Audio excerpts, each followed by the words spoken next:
பனி திரைப்படம். கேரள மாநிலம் திருச்சூரில் மிகப்பெரிய சாம்ராஜ்யத்தோடு வலம் வருகிறார் நாயகன் ஜோஜி ஜார்ஜ்.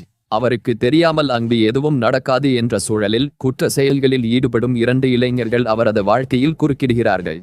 அவர்கள் மூலம் நினைத்து கூட பார்க்க முடியாத இழப்பு ஜோஜி ஜார்ஜுக்கு ஏற்படுகிறது. அதனால் அவர்களை பழி தீர்க்க அவரது மொத்த சாம்ராஜ்யமே களத்தில் இறங்க அந்த இளைஞர்கள் எதிர்பார்க்காத வகையில் பதிலடி கொடுக்கிறார்கள். அவர்களின் பதிலடியை முறியடித்து தனது பாணியில் அவர்கள் கற்பனை செய்து பார்க்க முடியாத தண்டனை கொடுக்க களம் இறங்கும் ஜோஜி ஜார்ஜ் அதை எப்படி செய்து முடிக்கிறார் என்பதே பணி. ஜோஜி ஜார்ஜ் வழக்கம் போல் தனது ஃபேவரைட் வேட்டி சட்டையில் இயல்பாக நடித்து கலக்குகிறார். மனைவியின் நிலை கண்டு கலங்குவதும் அடுத்த கணமே அதற்கு காரணமானவர்கள் மீது இருக்கும் தனது கோபத்தை கண்களில் வெளிப்படுத்துவது என அதிகம் பேசாமலேயே தனது உணர்வுகளை நேர்த்தியாக வெளிப்படுத்தியிருக்கிறார்.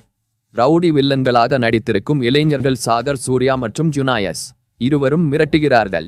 கண்களில் துளி பயமும் அச்சமும் குற்ற உணவும் இல்லை. இருவரையும் காவல்துறை கைது செய்த போதிலும் அவர்கள் இருவரையும் கடத்தி வந்து கட்டி தொங்க விடுகிறார் ஜோஜு ஜார்ஜ். அப்பொழுதும் அவர்களின் கண்களில் பயம் இல்லை.